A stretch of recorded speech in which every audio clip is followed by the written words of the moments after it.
And like the whole thing about, for example, he's telling a regular client, like, if you were to go to Chad and you have to, give me $10,000, I get this to you. But if he knew you didn't have it, or if he knew that you wasn't about to pay $10,000, he'd be like, I'm gonna give you a discount. You only have to pay me $2,000 to $3,000 a month, and I'll get you the same results. But in reality, that was the standard pricing, $2,000 to $3,000. And if he could get $7,500 to $10,000, they would become the most important client, even though to them everyone else is paying the same thing. So, I mean, what kind of people can pay $10,000 for Chad to go on Eventbrite and get something for free? Like, it was mostly, we only had 2 clients that did that. One of them was his friend, and they were a socialite that came from money, and they were trying to create honestly, they were ahead of the curve. This was before the pandemic, so they were trying to create online events and webinars and concerts, and it was a really cool concept, but it didn't really succeed because she really should have, I mean, who could have predicted 2020? Yeah. But it would have been perfect, and it would have really taken off. I think she's a really brilliant woman. I would love to work with her again. I just think it's really, it's a testament to her character that she's so loyal to a friend that time and time again, unfortunately, has not helped to enhance her career, but it's just helped them to continue to live beyond their lifestyle. Right. Exactly. I mean, that kind of sucks because you don't want to be used and taken advantage of. And obviously this person, like you said, is very loyal to this man. Don't know why. But I remember when I was... Well, because he has the capacity to show up and to be there for his friends when they're in their lowest, darkest state. And for her, that was him. Okay. Once you get to a certain level, it's hard to tell who are and aren't your friends. So I do understand that and her not wanting to throw that away. But she also didn't realize that he would talk about her behind her back all the time. Oh gosh, she got a mouth on him, don't he? Always talking He would do that with everybody, which is why at this point he really doesn't have friends. He keeps trying to reach out to people who he collaborated with in the past to try to have the same leads that he did, but it's just not working. And didn't he go to Soho, like get a membership at Soho House to be able to get these? Yeah. Was that successful, doing it that way? To a certain extent, because he would be able to get people really drunk, and then, like, at first, like, drinks are flowing, it sounds like a great idea, let's take a meeting. He would basically have to get them intoxicated to sign the contract. And then they're locked in. But how is that even legal if they're intoxicated? They weren't even in the right mind when they're like, oh yeah, because they thought that it was like a fun party thing and that this guy's really going to help their dreams. Oh, they believed him. So he's a good scammer. They believe him. And then every other time they're expecting him to pay for the drinks, it's going on their tab. What? Yeah. How does he do that? He would charge food on their tab, drinks on their tab. So he would pretend that he got a phone call from a client and it was an emergency, and he would go. What? Yeah. Oh, so he's like there for the drinks and the food, and he's just charging everything. He knows he's not about to stay and pay. Exactly. He just... So like I can't stand that. One or two times he's paying for everything. He seems amazing. Like, this is going to be so good. That is a con man. Such a good time. And then it's like, wait, what? Like, why did you even invite us for this meeting? We didn't even get to talk to business. We just ate, and then you ordered a bunch of drinks in the middle of the day, and now you're going? They actually said that to him, or they were thinking about that? So we would have private conversations with the clients where we would hear what they really thought. Oh. But they wouldn't bring this up to Chad. Okay. There was a lot of fear because Chad was really good at gaslighting and really good at getting at the core of somebody's insecurity and weaponizing that against them to manipulate them into staying on with him. So it's like, if you want to become a recording artist, he will hold that over your head that you can never succeed without him. Oh, And so many of them believe that. wow. When they'd be better off using like PR Newswire to do their own publicity to get leads. Yeah. Because that's how I've gotten Break Free into Forbes, Women's Wear Daily, Out Magazine, Yahoo, 17, E-News, OK Magazine. You did that through the Newswire? So I would release newswires, and then they can choose to run the story or not. And then the journalist would see your contact info. So they would see the release, they would reach out and be like, hey, I want an interview. This is interesting. Oh.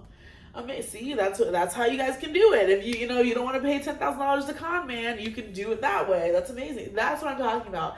Like, no more gatekeeping. It's 2023. People want to like succeed in these areas and they don't know how to do it. And that's why like we talk to wonderful, amazing people like you that tell us the truth and how to like really do for ourselves. I really believe if you have a dream and you really want to do this, you can do it. You can achieve it if you allow yourself, like if you just have the right people to tell you what to do, the right knowledge to get to where you're going. Because it's very easy for someone who really wants this, who has a dream, to be sold a lie. You know what I mean? Like, because like what this man is doing, he's preying on their dreams, their goals. Like, if someone like has wanted this their whole lives and they meet this man saying, I can make all your dreams come true for $10,000 a month, you know what I mean, and they have that kind of money to give, they're just like, hoping that it works, hoping that it happens. Well, you're assuming because you're paying that much that it will.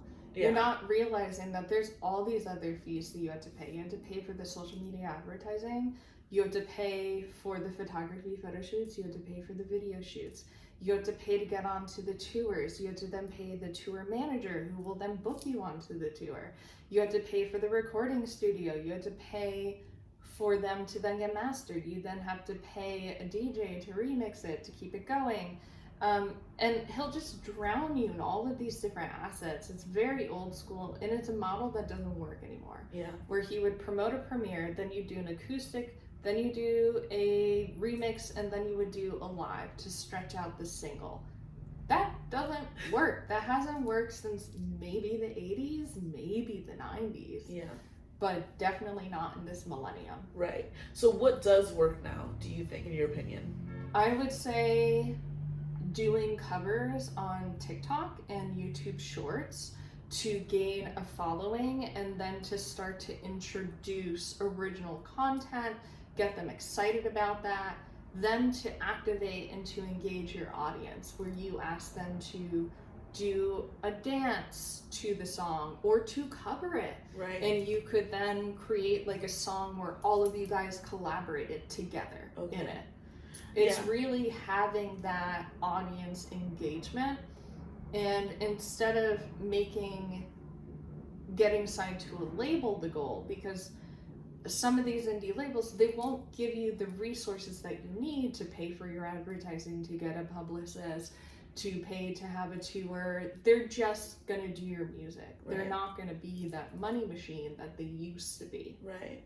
You really have to hustle and do your own thing. Right. And get into as many open mics and local performances as you can, grow in the local scene, and then break out regionally. I totally agree, and I love that you're saying that, because it is a new world, right? It's like not gonna work. Like, everything has changed, especially pandemic. Everything has changed. Like, there's so many people that blew up on the internet, on TikTok in 2020, and just the way people just had a glow up in every industry. When I talk to people, like, crypto had went up, now it's down, but like so many people had like gotten so much out of the pandemic, even though it was horrible. Like, things completely changed. Like, wealth was like changing hands, you know what I mean? Like, everything was like being so different. So I'm glad we're talking about this now, so we can like, and in a sense it made mental health a national conversation, because It now did. for the first time we're like, oh wow, like I felt depressed, but I don't have depression. This is a tangible issue that I now have somewhat of an understanding about. Right. And how has that affected your work and what you do with how the world has changed since pandemic? Yeah, so when Soberosity was around, which was an online sober publication that unfortunately closed folded in September of 2022, I put together and scheduled monthly webinars to bring people together in the recovery community to do things like open mic nights, poetry slams, and to just hear other thought leaders speak about different topics such as like mental health, recovery, the landscape of navigating the pandemic and recovery. It was a really great time, and we're going to be bringing that back for June. We're working on putting together a mocktail panel, talking to different founders of NA bars in New York City. Bars? What do you mean? What kind of bars? So they are non-alcoholic bars. In New York City? Mm-hmm. Wow, that is like some ones, new thing. There's Fat Tiger, there's 𝐥𝐤𝐤𝐿, and then there's also NA bottle shops like Minus Moonshine, Mocktail Mart, Spirited Away. So this is to promote people who are sober to have a place, I'm guessing. Or sober curious. Oh, I love it, sober curious. So you're gonna have a non-alcoholic bar. Mm-hmm. That's pretty wild. Like, if it's meant to be, then it'll be a love song.